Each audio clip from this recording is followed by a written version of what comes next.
Hello. The following segment on mental health requires parental guidance. Thank you.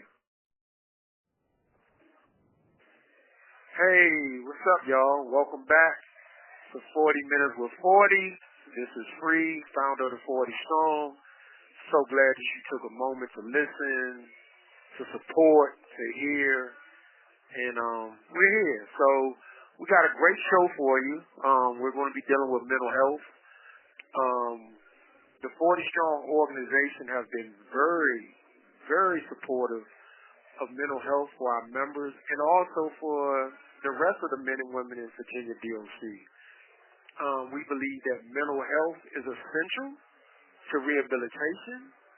It's essential to how you feel, how you react, how you love, how you process your emotions and thoughts. So we are very supportive of positive mental health treatment, support, the right diagnosis with medication, not just giving medication, and all those things. So it's going to be a great show. So the format is going to be me. I've invited Ball back, Demetrius Petaway. We did an interview on Ball about 2 weeks ago, I guess, our first segment. And basically, we're going to both get a couple people that, unbeknownst to them, that we're just going to pop up on and ask them if they would like to speak about their mental health in an honest way. This is kind of different. You know, we're not going to be prepping and talking about it for 2 or 3 weeks, you know, because we want to get that raw emotion. Or if it's not raw emotion, just the real person, you know, because a lot of times when you got time to script and plan, and we're going to do it next week, you know, they can think of what to say. And I just want it to be real. You know, I think the best thing that I want to happen with this format is you can get a real inside view of, you know, people doing time, you know, everything that it entails. So it's going to be a great show. You know, I feel good about it. I talked to Ball. We got a plan. So I'm going to do my intro, which is now, just basically giving you a little bit about my mental health experience. Then Ball's going to do his, and then we'll both have our own guests speak about their experience and how they deal with it. So for me, I shared a little bit in the last two segments. I believe Free Thought Friday, I believe I shared a little bit about the things that I've gone through mental health wise, the anxiety with the shooting and the red line and the buzzer. But I want to get a little more extensive. You know, I like to, you know, I'm not going to have this and not express what I go through as well. So mental health for me, although I have not been put on medication or nothing like that, I'm so thankful for that. I have had different situations, if you want to say. I do remember at Wallace Ridge, you know, when I first got there, you know, I was coming from like DC jail to Powhatan, then from Powhatan to Wallace Ridge. I can remember kind of, well, not DC jail at that time, I came from Alexandria, but yeah, just all together. But anyway, it was like, when I got to Wallace Ridge in 2003, it was like a culture shock. Like, it was very aggressive. It was very abrasive. It was very, you know, just a lot going on. You know, there's a lot of like dogs and barking and shots and, you know, and I used to get so frustrated and mad. Like, I don't know, it was just so much. I had anger, I guess, for the first time, because I never grew up like an angry person. You know, I've always been kind of like, get along with people, you know, loving to my family, my aunts, my uncles, my kids. And I've always been kind of that same way. But I noticed when I was at Wallace Ridge, I had a lot of anger and frustration. I can remember this when I started advocating. So the first thing I started advocating, I'll never forget, because I wrote this in the book, Redemption is Never Satisfied. So When I first started to advocate, this was the night, they had locked us down. We had went outside, I think 3 o'clock. They locked us down, and I'm sitting there playing. I played basketball. You know, I played basketball since I was a kid. So I came in, I'm sweating, I'm drenched. Me and my celly boo-boo. And we're both soaking wet. And we're thinking we're going to get a quick shower, because usually they would let us get out, get 30 minutes or, you know, an hour to get showers. And we hit the button, and, you know, people are asking, everybody's sweaty, and we just want a shower. Give me something to eat and I'm good. I'm not asking for a lot. And I remember the officer got on the button, and he was just very angry and just like, I was like, I'm a paraphrase, because I don't know exact words. This is 22 years ago. But I was like, Officer such and such, you think we going to get showers? You know, we all went outside. We kind of sweaty. And I can remember him like, you'll get showers if I say you can, boy, or something like that. It was very like, it was crazy. And I was just like, I was caught off guard, you know, because, you know, me coming from the Maryland, D.C. area, you know, the officers, you know, even being at the jail or whatever, like, disrespectful, even at Alexandria, Arlington, in those areas. I never heard no one say boy or talk to no one like that. So I remember I was just so mad, and I was just sitting on the toilet, drenching in sweat, and I had tears in my eyes. And I remember Boo Boo, Lionel Carter, that's my guy, Boo Boo, wherever he's at now. But I remember him looking at me. He was like, free. He said, man, if you let these people get you like this, man, you're going to end up mad and angry for the rest of your life. And you may do something that you'll regret. He said, turn it into something positive. It was like I had an epiphany on the toilet, I'm telling you. So I'm sitting on the toilet and I'm like, his words, although I was crying and I was mad, it was almost like it was right. It was like I listened to him, like, because I knew what he was saying was right. Of course, I had my kids, my mom, you know, and I was like, I'm not going to be in prison the rest of my life to do something crazy. So at that time, I wiped my tears, put on my big boy pants, and I grabbed my pen and my paper. And I can remember writing Tim Kaine, whoever the governor was, it was either Tim Kaine, Mark Warner. I don't want to make nothing up. I like real good details on my story. But I remember writing the governor at that time. I think it was Tim Kaine. And I told the governor at that time, look, this is what I'm dealing with. I'm on my toilet. This is not right how they treating us. And I really poured my heart out. And from that letter, I got a response from the governor's office. And it was like, thank you for reaching out. We heard your inquiry, and we're going to look into this, and this is not right. And it was a very sympathetic letter. It wasn't, you know, like you had a response. And I became an advocate. Like, it was like, okay, so if I speak on something and just share how I really feel, then I can get a response from someone, like the governor or somebody else. And from there, I wrote, so over the years, I wrote Jennifer McClellan, who's a senator. We went back and forth. Don Scott, Republicans, Democrats. I done wrote a lot of people, and I've gotten a lot of feedback, a lot of delegates, back and forth over the years. Not always complaining, because I'm never going to just write, oh, they didn't do this, we didn't get steak and eggs. It's not really about that, but it's just about things that you see, hey, maybe this could be done better. You know, so that's how I really began my advocate journey. But to close out my thoughts on mental health, you know, it was situations like that. You know, a couple times I lost both of my grandmothers. You know, I went through a little, I don't know if it was depression, but I just didn't have no energy. I was down. And, you know, I've always tried to keep these things from my family, because you don't want to worry your family. You don't want to overburden them. You know, so my mental health journey, I'm thankful, has not been horrible, but I have had my experiences, and I have had to write. When I felt like that, I listened to music, I prayed.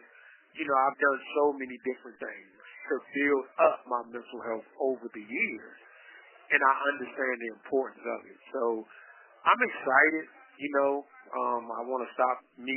I want it to be about everyone, so I want to give everyone a chance to get involved. But I did want to share a little bit about my mental health experience with you guys. So I'm excited about this. I'm excited about giving these men an opportunity to share openly about their mental health and what do they do to help it, maybe what they do to hurt it. Some people turn to drugs. So this is a no judgment zone. We're not going to do whole names or nothing like that because I don't know what's going to come out when you give a person a microphone and just say, speak about your journey. I don't want anyone to be harmed or judged or anything like that because, like I said, in prison you deal with mental health so many different ways. Some people play chess, some people shoot basketball, some people lift weights, some people run, some people read books, some people sit in the cell in silence and cry when no one's looking. So it's real, so I thank you guys. I really appreciate it. Please tell other people that you know to get on the page. We not trying to get no million likes and views. I don't care nothing about that. If anybody tell you about the 40 Strong, we don't ask for donations. We don't chase no money. We're chasing change, and we're chasing information that people can use to better understand not just the prison experience, but also to create solutions that will make this experience better for the individual, which will also help the family, which will trickle down to the community. So all of this is connected. When a person goes home to their family and they make that family better, that family makes that community better. So there's no such thing as each life don't matter. It matters. So thank y'all again. Big love to y'all. I appreciate y'all, man. We're going to have a great show. I'm going to get Ball on here, let him do an introduction, and we'll have our guests coming up. Thank you and appreciate you. This is Free, founder of the 40 Strong. This is our mental health special. Much love. I hope y'all enjoying the mental health segment. I know Ball, I know he did his thing. I'm back. This is Free. I got my man Ant with me, man. Good guy. Ant's 33 years old, white male from Stanton, Virginia, originally from California. Yeah, originally from California. I talked to Ant about 3 minutes ago. Told you what we about to do. No script, I ain't been talking to him about this for 2-3 days. He knew nothing about it. Actually, he would share his mental health with everybody, good or bad, things that we go through so we can get help in here. Even if it's more mental health counselors, more programs, more time outside, more schooling, just things that we may need. So I'm going to let Ant speak to y'all. I'm going to step back. I don't want to listen to the conversation. This is his moment.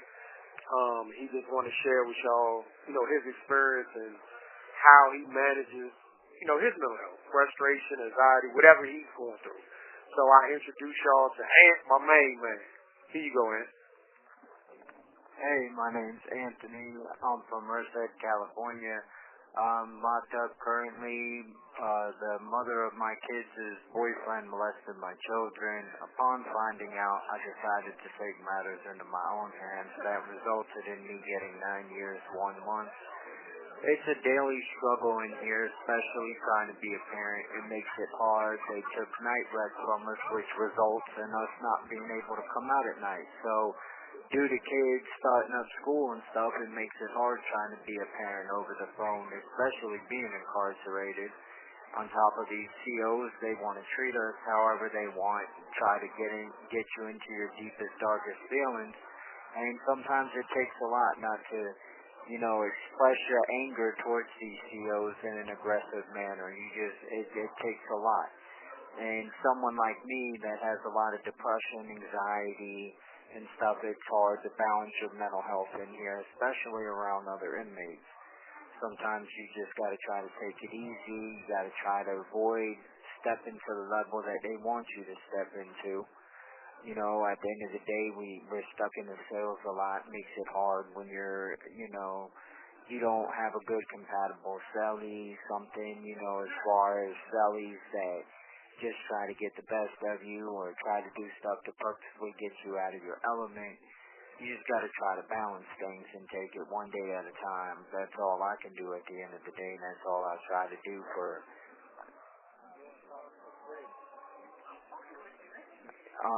Other than that, try to make the best of the situation. Take everything the best you can in here. You know, we got good people like the person that I'm doing this podcast for that helps us. You know, he puts in a lot of good effort to help us stay on the right track, stay out of trouble. You know, he's a really good guy, and I really appreciate him and cherish his friendship. People like him, we need more people like him in the penitentiary, because he's all for being somebody you can go to for help, somebody that you can go talk to. If you need something, if your family's struggling out there and you don't have food to eat in the cell or something, he helps us out with whatever he can. And that makes him a good guy in my eyes, because a lot of people in here tend to lose track of having that good, warm-hearted, you know, connection with others, and tend to grow cold and try to get into a bad environment type state of mind. So at the end of the day, all I try to do is make the best of this. You know, I ain't got too much time left. I'm going home next year. I got a son and daughter that need me more than anything. I'm just trying to do what's right as a father to make it home to my kids, attending school, doing whatever programs we can do to try to help pass the time, on top of, you know, coming back and trying to help out in the pod, work with others, try to help people with their mental health problems. You know, and I really appreciate the time to get on this podcast, you know, talk and state how I feel and stuff. You can't go wrong with doing anything like that. I got a lot of good things I'm trying to line up upon getting out for the 40 Strong. I really believe in a lot of the stuff that it offers you. I like a lot of the things that the founder of the website does for us. When I get out, I would like to attend a lot of my efforts towards that. It's people like him that give us a reason to keep pushing in here, and it's people like him that makes it all the more better when you need somebody to go talk to. You know, at the end of the day, a lot of these CEOs and stuff don't care about what we're going through, and that's what makes it hard. Other than that, I've been trying to just take it easy. I got a mother out there. She's not doing good, so that tends to affect my mental health a lot. I'm trying to make it home and take care of my mother. Other than that, I really don't have a whole lot else to talk about. I know Free, he told me to try to run this as long as I can. I'm not too good at this. I appreciate y'all and appreciate y'all listening in on this. I really appreciate, you know, being able to speak my story and stuff, so I'm going to pass it off to Free. I appreciate y'all. Y'all take it easy. Thank you, man. I appreciate you. I'd like to give Anna thanks for coming on. I'm very appreciative, because I could imagine someone walking up on me and saying, look, in 3 minutes I'm going to have you on a live show, and I want you to share your thoughts and feelings and emotions. So I appreciate him for trusting me with his emotions, his feelings, and what he goes through. You know, so I'm very thankful. We appreciate you, man. So that's Ant. We will have some more people coming up. You know, I hope y'all are enjoying the show. Please, anything you can do to help. You know, when you hear these stories, if you want to reach out to DOC, if you want to send a letter in, you have suggestions, you can always contact us at the40strong@gmail.com. We have a line where you can leave messages. That's 804-509-1998. You can leave any type of advice, anything that can help. We appreciate you. But we'll be back on.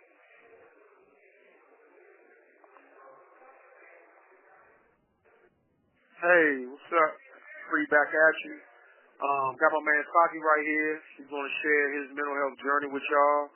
No prepping. I talked to him 5 minutes ago. He said he would take his time to kind of express kind of what he went through from a mental health standpoint. He was also in segregation And we all know that segregation, being in the cell 23 hours a day, can cause issues. So I'm going to let Saki go. He's a Hispanic male, 40 years old. Good brother. Here you go right here. Hello. My name is Saki. I've been locked up for 20 years. I've done pretty much almost 15 of those in long-term save. And I feel like long-term save has messed me up, has hurt me mentally in so many ways. I feel like every day that I wake up, I feel like this is the worst day of my life because I'm still here. And the reason why I feel like that is because the hate and the anxiety, the hate and the jealousy that this prison system breeds, the thing that the officers do, the thing that the officers are doing currently, presently, that it's just everybody, they try to put us against, they pin us against each other. And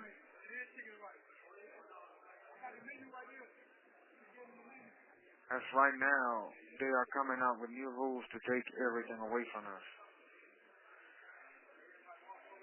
It's hard to talk, but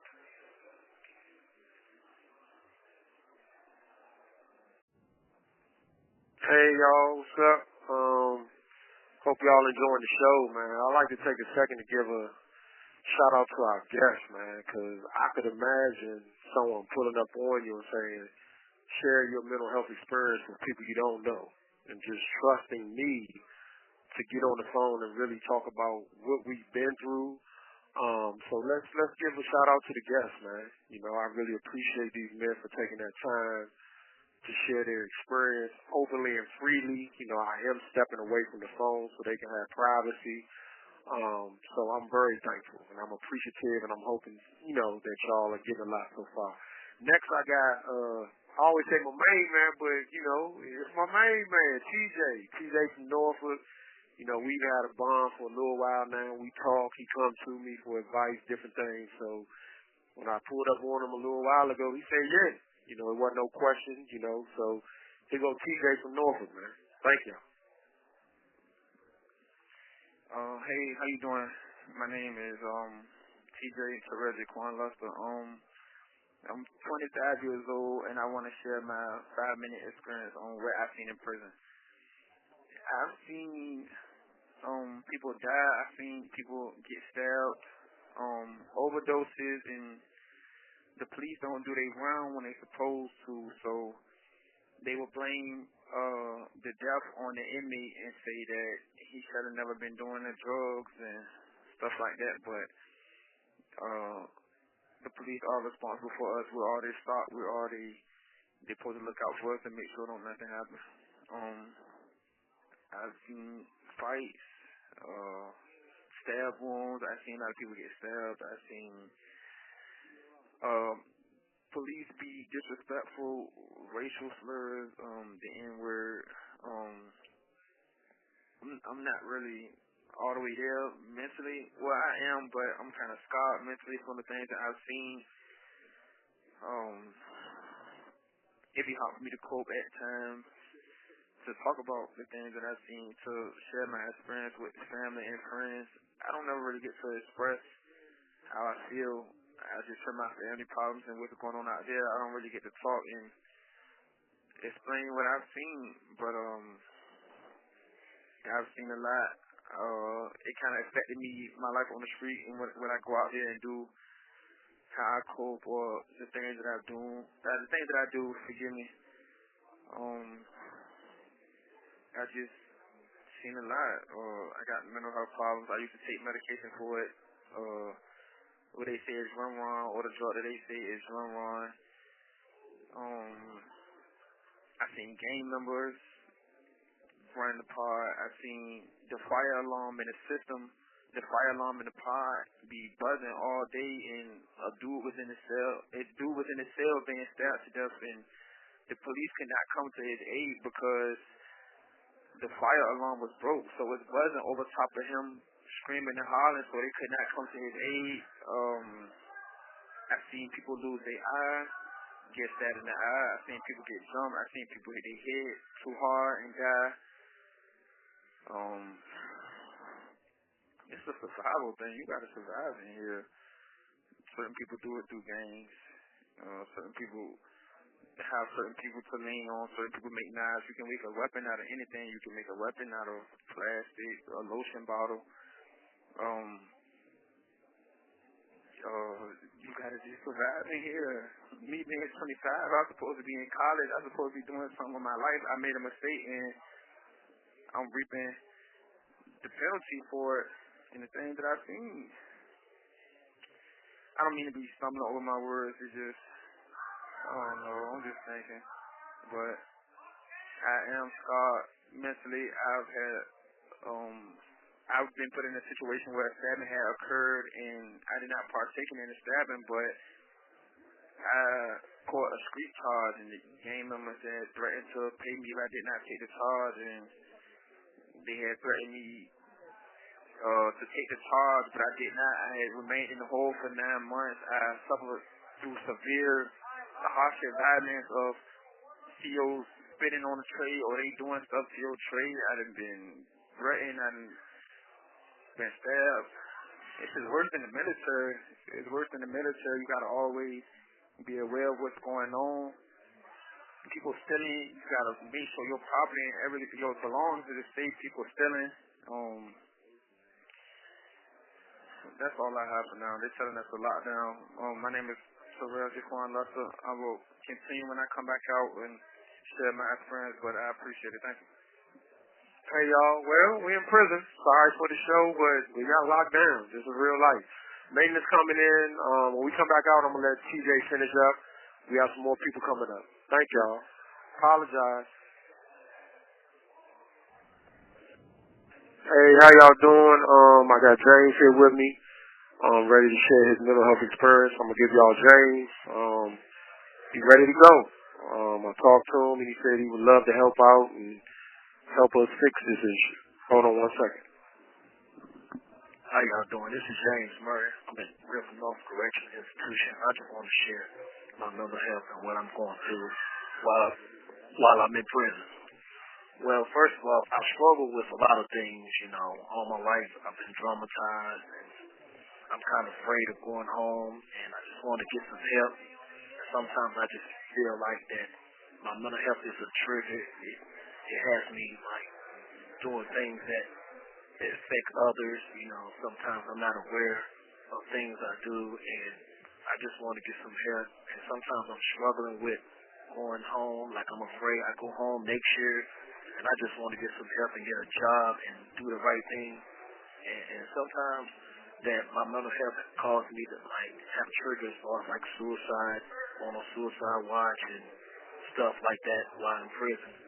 Well, I had a traumatized experience when I was in the street and I was dealing with my mental health, and my thoughts was causing me to harm myself and run out in front of traffic, because sometimes I feel like no one loved me and cared for me, and the forces that triggers my mental health was telling me that, you need to kill yourself, you need to die, or you need to run in front of traffic. And sometimes it bothers me at nighttime where I can't sleep, or whether I, in the daytime, it messes with my head, and I just want to get some help. And if there's anybody out there can help me, when I go home, I can help me with a job, help me get myself together, because sometimes my mental health triggers me to where I'm afraid to go home, and it bothers me. It bothers me that my mental health illness will have me making terrible decisions that can end me back in prison, and I just want some help. And sometimes my mental health triggers me to cut myself and things like that, and I just want to get some help. So if anybody out there can help me do the right thing and be like a big brother to me that can help me with my situation, that'd be grateful. And I'm on medication right now, and I'm trying to get help. And right now, I just want that, we get more programs, we get more mental health workers that can help us that need help, more facilities, more programs, more like places that can help us, that can help people like me that need help. I have a hard time getting my SSI check on when I get released, and in the system it says that I'm not eligible to work because my mental health disabled. It's hard for me to budget my money, so I have to have a payee, and I just need someone to help me, get myself together. And I'm also willing to help myself, and I just need to get myself together and get back on my medication, get myself right, and get in a program.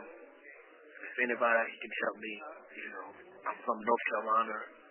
I'm from Greensboro, North Carolina. I'm 38 years of age. I'm supposed to go home July 17th, 2026, and I struggle with that because I'm scared that I might get in trouble. So I just want to get some help. I just want to do the right thing this time, get on my mental health meds, and get my SSI check started back, and see if anyone can help me go to programs and my therapy appointments, and if anyone can help me deal with the things I struggle with my mental health. If someone can point me to a psychiatrist, someone that can help me to a halfway house or a program like that, and I'm just asking anybody for help at this time because I want to do the right thing and I want to, get help, and I just hope that we get more programs, and I just hope that there's more people that's willing to share and do the right thing, I just struggle with a lot of things as far as my mental health. My voice it triggers me at night, because that's the time when my mental health voice gets to me, telling me that, you need to try to kill yourself, and sometimes I try to do other things so I don't bother with that. So all I just want to ask is for help. If anybody can help me with my coping skills and my skills to help me deal with my mental health and get on my medication, because I want to get on my medication because I take Depakote for bipolar schizophrenia. So if anybody can help me, deal with my mental health and can help me get back on my medication to cope with the world out there, for society when I get out, it'll be a blessing. If anybody out there can help me, I want to do the right thing and get myself back together with my mental health. And I just wish there was more programs and more workers that are capable of helping a person that needs help like James. I've been through a lot in my life. I've been, molested by family. I just been going through a lot in my life, and then now I'm at this stage. I'm in prison, and I got another chance of life. I just want to be helped. So if anybody out there can help me deal with what I got going on and help others, it would be a blessing. And I just want to thank y'all for taking the time out to listen to me and be here for me. And if anyone out there can hear me, my name is James Murray. My MA number is 2111124.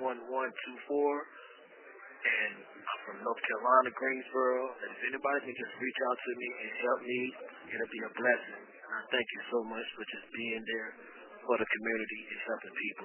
Like I said, I just want to work on myself and get myself together and help me deal with my thoughts and what I got going on. I'm a good person.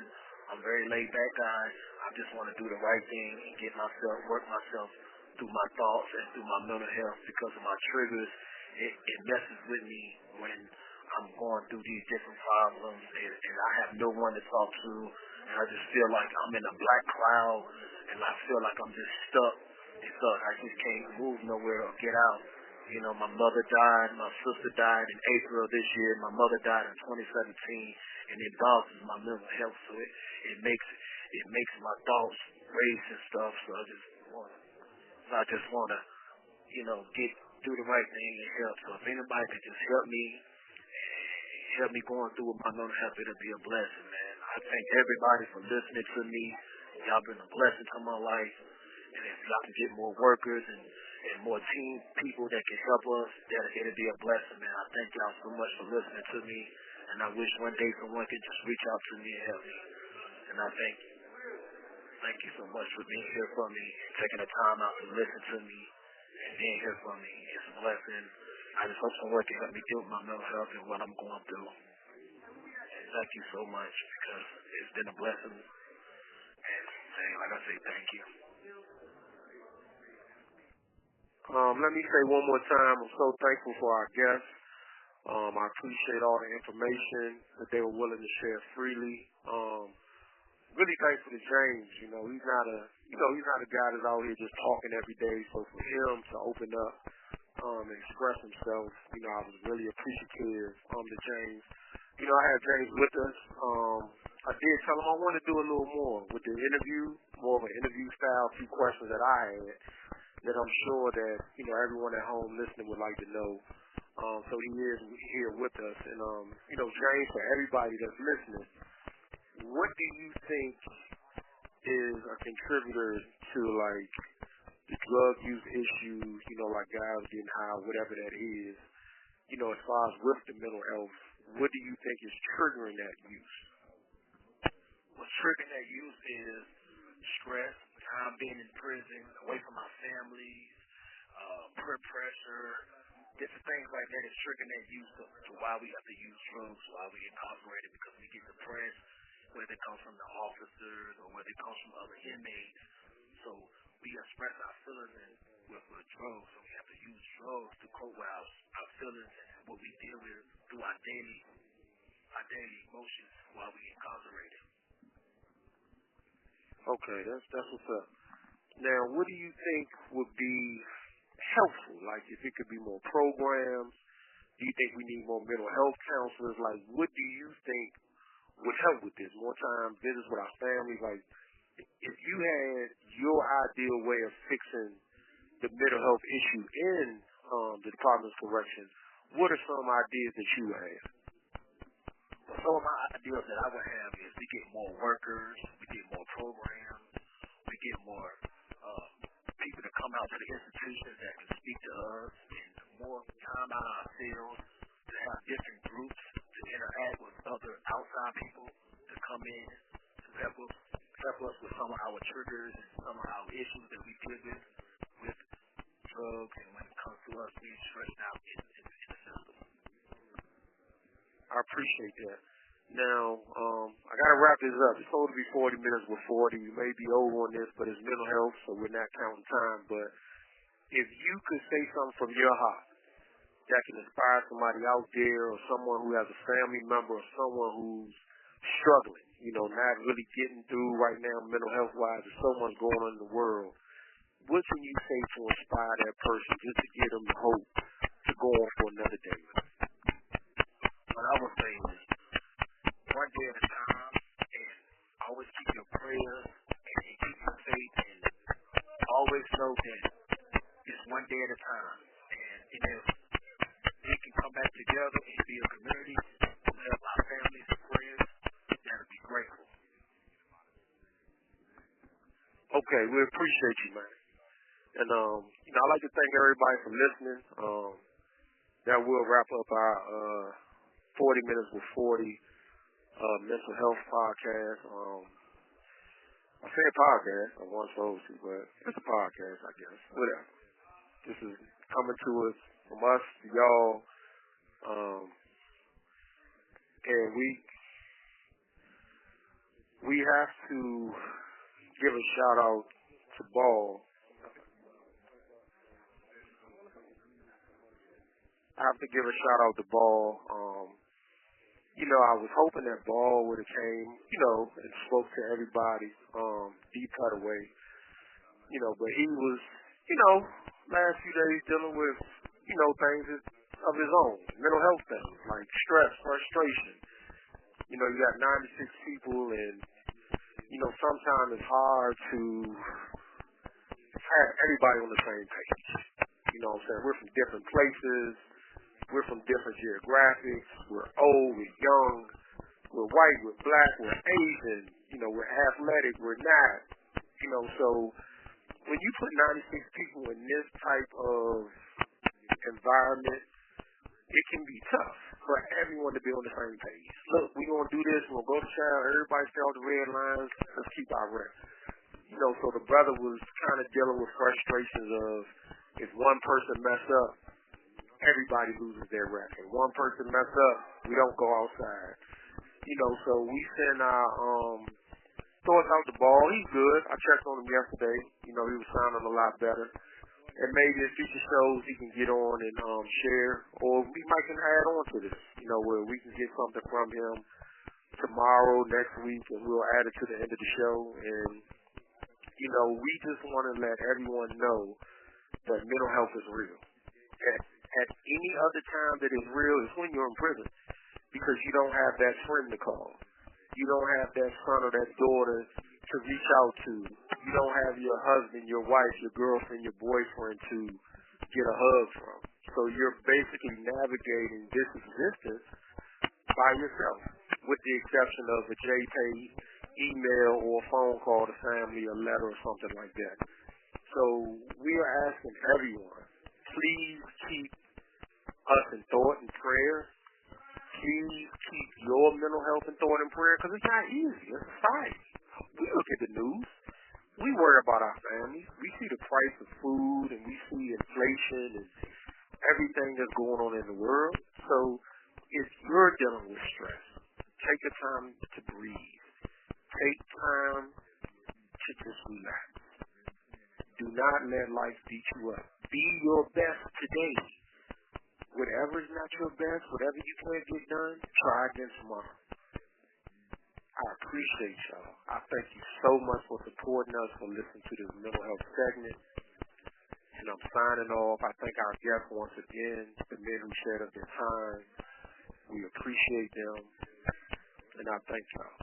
This is Free, founder of the 40 Song, signing off for 40 Minutes with 40. Thank you.